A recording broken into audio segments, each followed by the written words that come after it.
যে পত্রিকা থেকে এই নিউজটির সূত্র, এই পত্রিকার উপর আওয়ামী লীগের কোনো ভরসা নাই, বিএনপিরও আজকাল একটু কম ভরসা আছে। পত্রিকাটার নাম হচ্ছে আমার দেশ, আর আমার দেশ মানে মাহমুদ ভাই।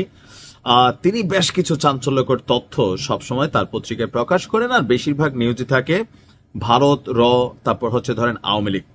এখন তিনি আজকে যে নিউজটা তার পত্রিকার লিড নিউজ হিসেবে আনছেন, এটা অনেকের কাছে বিশ্বাস হয় নাই, আবার অনেকের কাছে হয়তো বিশ্বাস হয়েছে। এখন ঘটনা কি, ডক্টর ইউনূসকে হটানোর পরিকল্পনা নিয়ে শেখ হাসিনা এবং ওনার মেয়ে পুতুলের মধ্যে তর্কাতর্কি হয়েছে। এখন এই তর্কাতর্কির খবর কি, ওনারা কি পাবলিকলি তর্কাতর্কি করছেন কোন রেস্তোরাঁতে বৈশা অথবা সামনে নেতা কর্মীদের নিয়ে মাঝি কথার কথা ধরেন তর্কাতর্কি করছে?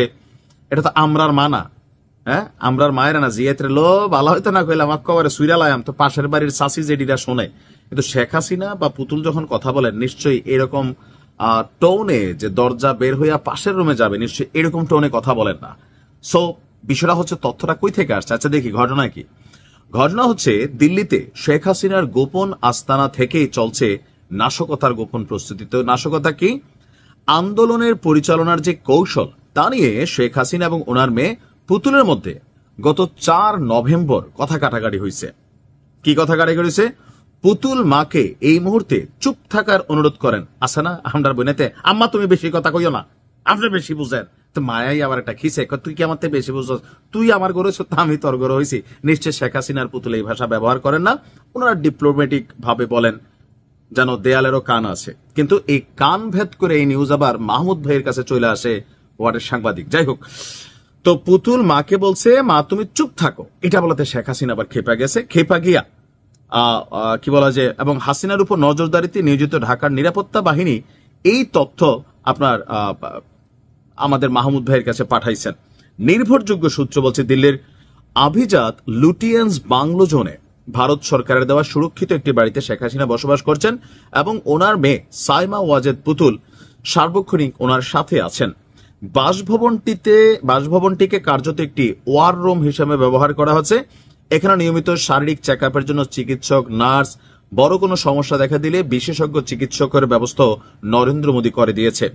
এছাড়া ওই বাসায় থাকছেন ভারতে দায়িত্ব পালন করা সাবেক একজন হাই কমিশনার, পাশাপাশি ভারতীয় এস্টাবলিশমেন্টের পছন্দ করা একজন আইনজীবী, আইনি ও গণমাধ্যমের বিষয়গুলো দেখভাল করছেন।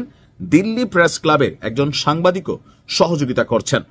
তো কারা সেই সাংবাদিক, কোন সাংবাদিক, এটা সম্পর্কে জানা যায়নি। সূত্র বলছে ডক্টর ইউনূসের বিরুদ্ধে আন্দোলন নিয়ে পরিকল্পনা কিভাবে সাজানো যায় এবং দ্রুত সফলতা পাওয়া যায় তা নিয়ে একটা বৈঠক ছিল, এবং ওই বৈঠকে পুতুল মাকে এই ধরনের তৎপরতা বন্ধ রাখার কথা বললে শেখ হাসিনা রেগে যান। এখন এই যে তথ্য উপাত্ত, আমরা মোটামুটি মামের মধ্যে তর্ক বিতর্ক এতটুকু আমরা দেখলাম যে ওই দিন সন্ধ্যা থেকে রাত 10টা পর্যন্ত 4 ঘন্টা ব্যাপী বৈঠক ছিল, আর সেখানে আওয়ামী লীগ এবং আইন শৃঙ্খলা রক্ষাকারী বাহিনীর 10 জন গুরুত্বপূর্ণ ব্যক্তি সাবেক, তাদের মধ্যে এই বৈঠক অনুষ্ঠিত হয়। আর এখানে নাকি আমাদের অনেক ব্যক্তিদের নাম এখানে পত্রিকায় আসছে, আমি ওদিকে যাচ্ছি না। আর সাবেক আওয়ামী লীগের যারা বড় বড় এমপি ছিলেন, লাইক সাইফুল ইসলাম, চট্টগ্রাম মহানগর যুবলীগের সাবেক আহ্বায়ক, অনেকের নাম এখানে সামনে আসছে। তো অর্থ যোগানদাতাদেরও এখানে তথ্যপত্র কালেকশন করা হয়েছে। নাশকতার ব্লু প্রিন্ট, ককটেল হামলা হবে, এগুলো এখানে বলা হয়েছে। এখন আসলে পুতুল কিনিয়া মা হাসিনার সাথে বাদাবাদি করছেন, তর্কাতর্কি করছেন আন্দোলনের কৌশল নিয়ে, এটার ইন্টারনাল ইস্যুটা আসলে আমরা জানতে পারিনি। এতটুকু ছিল তথ্য, বিশ্বাস করলে করেন, না করলে নাই। আজকের মতো বিদায়, আসসালামু আলাইকুম।